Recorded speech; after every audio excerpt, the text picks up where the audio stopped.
আসসালামু আলাইকুম। সবাই কেমন আছেন? আশা করি ভালো আছেন। সবাইকে কানাডার টরন্টো থেকে আজকের মেঘলা সকালের শুভেচ্ছা। আমি আপনাদের সামনে আসছি বাংলাদেশের নির্বাচন এবং রাজনীতি নিয়ে দুটো কথা বলার জন্য। আসলে আমি কোনো রাজনৈতিক বিশ্লেষক কিংবা কোনো বড় সাংবাদিকও নই। ক্ষুদ্র মানুষ, ক্ষুদ্র জ্ঞানের অধিকারী।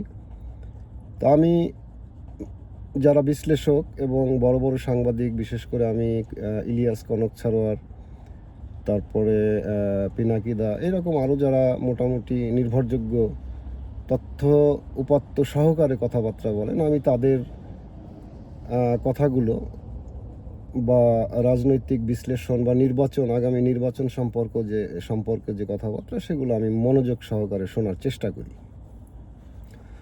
তো তাদের কথাবার্তার থেকে একটা বিষয় যেটা আমার মনে হয়, সেই আমার মনে হওয়ার যে বিষয়টা, সেটা এখনও আমি কারো মুখ থেকে এখনো পর্যন্ত সেই ধারণার কথাটা শুনতে পাচ্ছি না বিধায় আমি এই কথাটা ব্যক্ত করার জন্যই মূলত আপনাদের সামনে হাজির হলাম। তো বিষয়টা হচ্ছে, আগামী নির্বাচনে একেবারে সরাসরি একটা কথা আগে বলে নেই, সেটা হচ্ছে আমার মনে হয় আগামী নির্বাচনে জামাতে ইসলামের বিজয় হবে, অর্থাৎ জামাতে ইসলাম ক্ষমতায় যাচ্ছে। কেন যাচ্ছে, কিভাবে যাচ্ছে, আমি সংক্ষেপে বলার চেষ্টা করব আমার নিজস্ব ধারণার থেকে। সেটা সঠিক হতে পারে, নাও পারে। আপনারা একটু মিলিয়ে দেখবেন যে আমার ধারণাটা কতটুকু যুক্তিসঙ্গত। প্রথমত হচ্ছে ডাকসু এবং জাকসু নির্বাচনে জামাত ইসলামের একটা পার্ট বলবো, একটা রাজনৈতিক দলের পার্ট। ছাত্র শিবির, বিএনপির ছাত্র দল, আওয়ামী লীগের ছাত্রলীগ, এরকম জামাত ইসলামের একটা সাংগঠনিক অঙ্গ, সেটা হচ্ছে ছাত্র শিবির। তারা যেভাবে বিজয় লাভ করলো, প্রশাসন ইচ্ছা করলে কিন্তু এইটা ঘুরাই দিতে পারতো। বাংলাদেশে এইগুলো কোনো ব্যাপার না। খুব কাছাকাছি কম্পিটিশন দেখায় ছাত্রদলকে বিএনপির পক্ষে কিন্তু এই রেজাল্টটা নিয়ে দিতে পারতো যদি প্রশাসন মনে করতো। কিন্তু প্রশাসন বলতে কিন্তু এখন ওয়াকার। বাংলাদেশের বিশেষ করে যতগুলো সামরিক ডিপার্টমেন্ট, অর্থাৎ সেনাবাহিনী, নৌবাহিনী, বিমান বাহিনী, পুলিশ, এনএসআই, ডিজিএফআই, এই যে সংস্থাগুলো, পাওয়ারফুল সংস্থা এগুলো, তো এগুলো সবগুলোই কিন্তু ওয়াকার নিয়ন্ত্রণ করতেছে। এবং ওয়াকার তো আপনারা জানেন, তার পরিচয়, তার সম্পর্কে আর বলার প্রয়োজন নেই।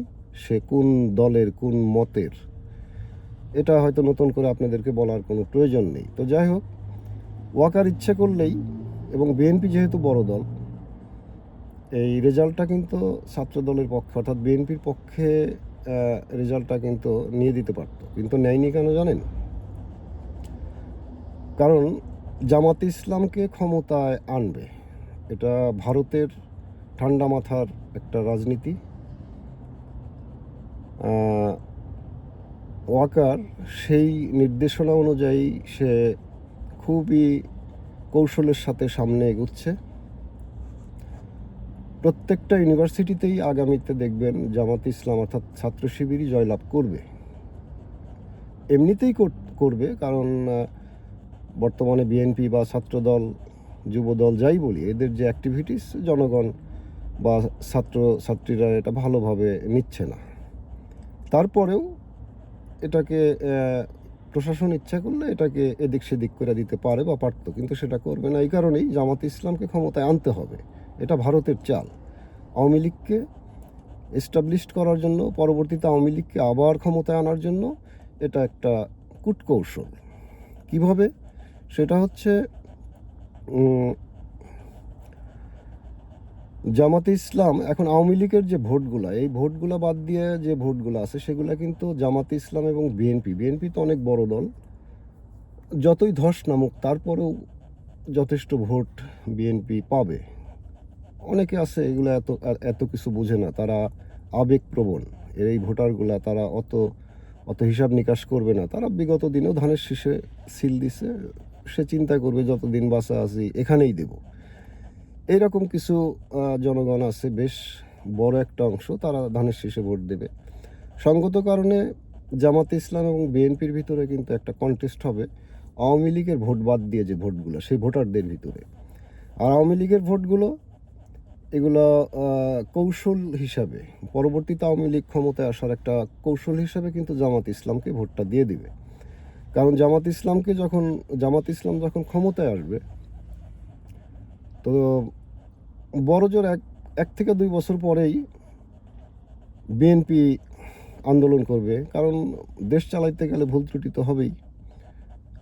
অর্থাৎ আপনি একটা ভালো কাজ করতে গেলেও কিন্তু সব পক্ষকে, সব মানুষকে খুশি করে ভালো কাজ করা যায় না। যেমন একটা রাস্তা নির্মাণ করলে একদিকে খাল কাটতে হবে, তো আপনি যেদিকে খাল কাটবেন সেই দিকের মানুষগুলা কিন্তু সরকারকে গালি দিবে, বকা দিবে। যেদিকে রাস্তা হবে তারা বাহবা দিবে। অটোমেটিক্যালি সবার মন জোগিয়ে কিন্তু একটা দেশ কেউ চালাইতে পারেনি, পারবেও না। তো জামাতে ইসলামের পক্ষে সেটা সম্ভব হবে না, ভুল ত্রুটি হবে, তখন আন্দোলন করবে সেই ইস্যুগুলো নিয়ে। তো বিএনপি একা পারবে না জামাতে ইসলামকে আন্দোলন করে ক্ষমতার থেকে, গদির থেকে নামানোর জন্য।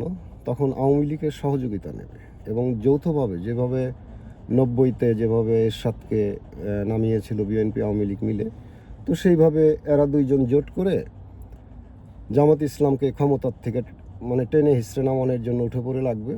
সেটা 1 বছর, 2 বছর, 3 বছর, আমার মনে হয় যে পরিপূর্ণভাবে মানে 5 বছর ক্ষমতায় থাকতে পারবে না। কারণ পশ্চিমা দেশগুলো বা যারা বিশ্ব শাসন করে তারা তো টুপি দাড়িওয়ালা মানুষগুলোকে আর ট্যাগ তো দিবেই, মৌলবাদ, তালেবান, এইটা সেইটা, এগুলো তো এখনই দেয়, তখন তো আরও বেশি দিবে। তো সেই কারণেই জামাত ইসলামকে শান্তিতে তো দেশ শাসন করতেই দেবে না, বরঞ্চ 5 বছর পূর্ণ হওয়ার আগেই বাধ্য করবে নির্বাচন দেওয়ার জন্য। তো তখন এই যে হট্টগোল শুরু হবে, হাউকাউ শুরু হবে, আওয়ামী লীগ তো বিএনপির সাথে যোগ দেবে, তখন তো পুরা শক্তি, জ্বালাও পোড়াও যা কাকে বলে। অর্থাৎ আওয়ামী লীগ তো মনে করেন দুষ্ট রাজনীতি করার জন্য, মানে তারা তো উস্তাদ। তো দেখা যাবে যে ওই বিএনপি স্বাভাবিকভাবেই আন্দোলন করবে, আওয়ামী লীগ পিছন থেকে কোনো একটা দোকানে, কোনো একটা গাড়িতে আগুন ধরিয়ে দিবে, এইভাবে তাণ্ডব শুরু করবে। তখন ওয়াকার তো আছেই, বা তখন ওয়াকার না থাকলেও যেই আসবে, শেখ হাসিনা যেভাবে সেট করে দিছে, তারপরের থেকে অন্তত 10 জন 20 জন পর্যন্ত যে অফিসারগুলা আগামী 10-20 টার্ম যে প্রধান হবে, সেগুলো হাসিনার কি বলবো, লেসপেন্সারি বলি, হাসিনার অনুসারী, ওনার নিয়োগকৃত। তো ওয়াকারের পরিবর্তেও যদি কেউ আসে ওই সময়, সেও আর এক ওয়াকার। তো সে তখন কি করবে, এই যে হট্টগোল, এইগুলার কারণে দেশ তো তখন একটা অরাজকতা, অশান্তিময় পরিবেশের সৃষ্টি হবে। জনগণও তখন চিন্তা করবে, না এখন এক সেনা শাসন দরকার, এখন আর এদের দ্বারা আর দেশ নিয়ন্ত্রিত হচ্ছে না, এমন একটা পরিবেশ সৃষ্টি করবে। এই পরিবেশ সৃষ্টি করবে কিন্তু আওয়ামী লীগ এবং ভারতের এরা মিলেছিল। এরা তো বৃহৎ একটা শক্তি। তখন কি করবে, সেই যে 111-এর মতো একটা ঘটনা ঘটিয়ে তারপরে ঠিক 111-এ যেভাবে নাটক টাটক করে শেখ হাসিনাকে ক্ষমতায় বসানো, অনুরূপ সেই রকমই আবার শেখ হাসিনাকে ক্ষমতায় বসাবে। তো এখন এর থেকে উত্তরণের রাস্তা কি? উত্তরণের রাস্তা হচ্ছে তারেক জিয়ার একমাত্র এখন ভরসা তারেক জিয়া। কারণ বিএনপিকে যারা নিয়ন্ত্রণ করছে ভিতর থেকে, তাদের বেশিরভাগই কিন্তু, কিছু আছে হাপুট বলতে বয়স হয়ে গেছে, স্ক্রু ঢিলা হয়ে গেছে, মাথায় কাজ করতেছে না। আর কিছু আছে ভারতের দালাল। এরা বিগত 15-16 বছর হাসিনার শাসনামলে এরা মোটামুটি মাল পানি কিন্তু ভালোই কামাইছে। ওই যে জেলে টেলে মাঝে মধ্যে নিছে, এটা নাটক। ওই যে ইশরাক যেমন টাকা পয়সা দিয়ে নেতা হওয়ার জন্য পুলিশকে ঘুষ দিয়ে ওই যে ছিনায় নিল আসামি, কি করলো, এই নাটকগুলা টাকা পয়সা দিয়ে কইরা ওরা কিছুদিন জেলে থাকতো কর্মীদের বোঝানোর জন্য বা নিজের পথ ঠিক রাখার জন্য, তারেক জিয়া খালেদা জিয়াকে বোঝানোর জন্য, আইওয়াশ করার জন্য। এরকম কিছু নেতাও আছে, মূলত এরা ভারতের দালাল। যেমন সালাউদ্দিন 100% দালাল, দুদু মুদু এরকম আরও আছে। আবার ওই যে মির্জা আব্বাস টাব্বাস, এগুলো হাপট, এগুলো মূলত সূক্ষ্ম ব্রেন নাই। তো এরকম। তারপরে আর আছে কি বলে, রিজভী সাহেব, উনি তো বয়স হয়ে গেছে, নাটবল্টু ঢিলা হয়ে গেছে। উনি মোটামুটি ওই বেশি গবেষণা করতে যায়, দল নিয়ে বেশি করতে যায়। বিগত দিনে এই 15 বছরে আওয়ামী লীগের সিনিয়র নেতা যারা, তো সবারই মাথার ব্রেন স্ক্রু ঢিলা হয়ে গেছে, মানে ক্ষমতার বাহিরের থেকে তারা একেবারে শেষ, এগুলো রিজেক্ট মাল। তো এই কারণে এখন একমাত্র ভরসা তারেক জিয়া। খালেদা জিয়ার বয়স হয়ে গেছে, উনি এখন নিয়মতান্ত্রিকভাবে উনি সরাসরি হস্তক্ষেপ করতেও পারবে না, কারণ এখন ভারপ্রাপ্ত চেয়ারম্যান তারেক জিয়া। ওনাকে একটা পদক্ষেপ নিতে হবে। সেই পদক্ষেপটা হচ্ছে একেবারে কি ফাটাকেস্টি স্টাইলে দলটাকে দেশে ঢুকতে হবে। দেশে ঢুকেই দলের ভিতরের যে সমস্যাগুলো আছে দ্রুত সমাধান করতে হবে, এবং এর আগে বলছিলেন জাতীয় সরকার গঠন করার কথা, সেটাই করতে হবে। জামাতে ইসলামী, এনসিপি বা ছোটকা ফাটকা যে দলগুলো আছে সবাইকে নিয়ে একটা জাতীয় সরকার গঠন করতে হবে। অর্থাৎ আওয়ামী লীগ যদি আবার এই দেশে আসে, আরও ভয়াবহ পরিস্থিতি সৃষ্টি হবে দেশের। তো সেটার থেকে রক্ষা পেতে হলে ভারত মুক্ত বাংলাদেশ, আওয়ামী লীগ মুক্ত বাংলাদেশ গড়তে হলে অবশ্যই অবশ্যই অবশ্যই কাদা ছোড়াছুড়ি বন্ধ করতে হবে। কারণ নির্বাচন হলে সে নির্বাচন কিন্তু স্বচ্ছ হবে। বিএনপি যেটা আশা করতেছে সেটা কিন্তু হবে না, কারণ প্রশাসন 100% চেক দিবে। জাল ভোট, কেন্দ্র দখল এগুলো করতে দেবে না, কারণ জামাত ইসলাম ক্ষমতায় যাক, জামাত ইসলাম কিন্তু ভোটের মাধ্যমে ক্ষমতা যাবে। যদি ওই যে অবৈধভাবে বিএনপি ক্ষমতা প্রদর্শন করে যদি এদিক সেদিক করার সুযোগ না পায়, জামাত ইসলামে এমনি এমনি যাবে, অন্তত এই টার্মে। এটা আর ফেরানোর উপায় নাই, কারণ বিএনপির যে দুষ্কৃতি বা যে সমস্ত কার্যকলাপ এই 1 বছরে জনগণ দেখেছে, এবং জামাত ইসলামের ভালো কাজগুলো জনগণ দেখেছে, এগুলো কম্পেয়ার করে এখন বিএনপির বড় একটা অংশ যারা জিয়ার আদর্শে বিশ্বাসী বা খালেদা জিয়ার ভক্ত, বর্তমান বিএনপিকে তারা পছন্দ করে না, এই ভোটগুলো কিন্তু জামাত ইসলামকে দিবে। তো যাই হোক, শুধুমাত্র প্রশাসন কি করবে, একটা কঠোর অবস্থান নেবে যেন এখানে ভোট কারচুপি অথবা কেন্দ্র দখলের মতো ঘটনা বিএনপি না ঘটাইতে পারে, তাহলেই জামাত ইসলাম বের হয়ে যাবে। তো জামাত ইসলাম যাওয়া মানেই হচ্ছে পরবর্তী বাংলাদেশের ভবিষ্যৎ কিন্তু অন্ধকার হয়ে যাবে, কারণ জামাত ইসলামকে বিশ্ব যারা দাতা দেশ বা যারা বাংলাদেশ যাদের উপর নির্ভরশীল, এখনও তো আমরা দরিদ্র দেশের মধ্যে আছি, স্বনির্ভর নই। তো যে কারণে তারা কিন্তু হাত গুটায় নেবে জামাত ইসলাম যতদিন থাকবে। তো পরবর্তীতে যে আন্দোলনগুলো করবে, আন্দোলন হবে আওয়ামী লীগ বিএনপি মিলে, একেবারে তছনছ হয়ে যাবে দেশটা। তো সেই হিসাবে বিএনপির বিকল্প নেই, ক্ষমতায় বিএনপিকে আসতে হবে, জামাত ইসলাম বিরোধী দল হিসাবে থাকুক।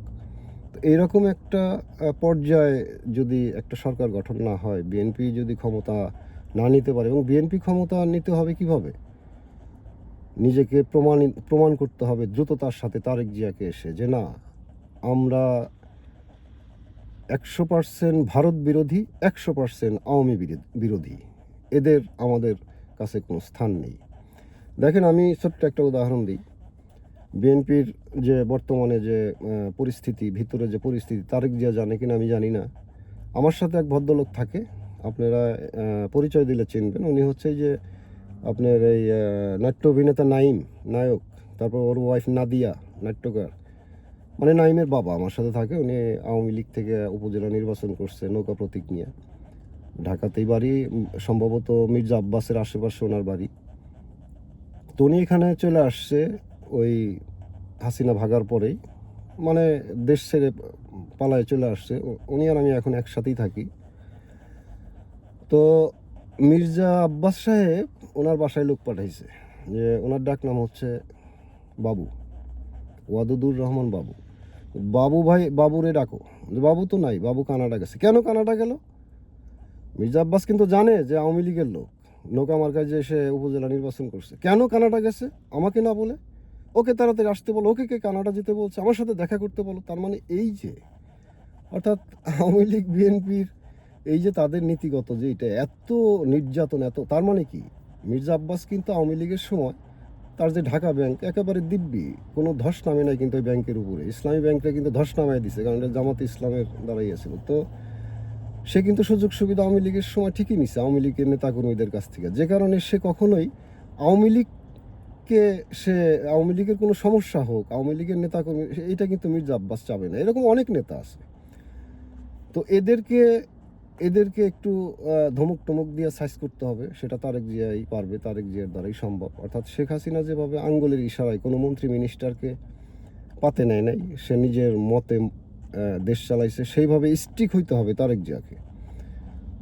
তো সেইভাবে যদি জনগণকে বুঝাইতে সক্ষম হয় যে না, আমরা আওয়ামী এবং ভারত বিরোধী, কোনো দিনই এদের আর আমরা প্রশ্রয় দেব না, তাহলে বিএনপি ক্ষমতায় যাবে, বা জামাত ইসলামের সাথে নেগোসিয়েশন করে ওদেরকে সিট একটু বেশি দিয়ে বিএনপি মানে দেশ চালানোর এইটা বিএনপির হাতে দিতে হবে। বিএনপি ছাড়া অন্য কারো কাছে ক্ষমতা চলে গেলে দেশের সামনে ভবিষ্যৎ খুবই খারাপ হয়ে যাবে, অবস্থা খুবই খারাপ হয়ে যাবে। তো যাই হোক, হয়তো আমি আমার মনের কথাগুলো পরিপূর্ণভাবে গুছিয়ে বলতে পারিনি, কারণ আমি তো কি বলে ওই রাজনৈতিক বিশ্লেষক বা ভালো উপস্থাপক কিংবা ভালো সাংবাদিক নই। তো যতটুকুন সম্ভব আমি আমার মনের ভাব প্রকাশ করার চেষ্টা করেছি। তো আপনারা আমার মতের সাথে মিলিয়ে নেবেন। এই কথাগুলো আমি ওইভাবে এখনো কারো মুখ থেকে শুনি নাই, কিন্তু আমার মনে গুঞ্জরিত হচ্ছে বেশ কয়েকদিন যাবত। তাই আজকে গতকালকে আমি ফেসবুক লাইভে বলার চেষ্টা করছি, কিন্তু আমি ওই আমার একটা অ্যাপস আছে, আমি উবার করি এখানে, ওইখানে বেশ শব্দ টব্দ হওয়ার কারণে সেটা অনেক সাউন্ডে অনেক সমস্যা হয়েছে, যে কারণে ওটা আমি ডিলিট করে দিলাম। আজকে আমার একটা ইউটিউব চ্যানেল আছে, সেই চ্যানেলের মাধ্যমে আপনাদেরকে কথাগুলো বললাম। তো আমার কথাগুলো যদি আসলেই যদি যুক্তিসঙ্গত হয় মনে করেন, তাহলে আমার এটা একটু শেয়ার করে দিবেন। আমার মানে আমার চ্যানেলটা, আমি নতুন চ্যানেলটা খুলছি, অবশ্য এখনও লাইক করতে পারি না, কারণ বেশ কিছু সাবস্ক্রাইবার দরকার। তো যদি ভালো লাগে, যদি মনে করেন, তাহলে পরবর্তীতে আরও এরকম আমার অনুমান নির্ভর কথা নিয়ে আপনাদের সামনে হাজির হব। আমাকে একটু সাবস্ক্রাইব করে বা লাইক শেয়ার দিয়ে একটু সাপোর্ট করবেন। আসসালামু আলাইকুম।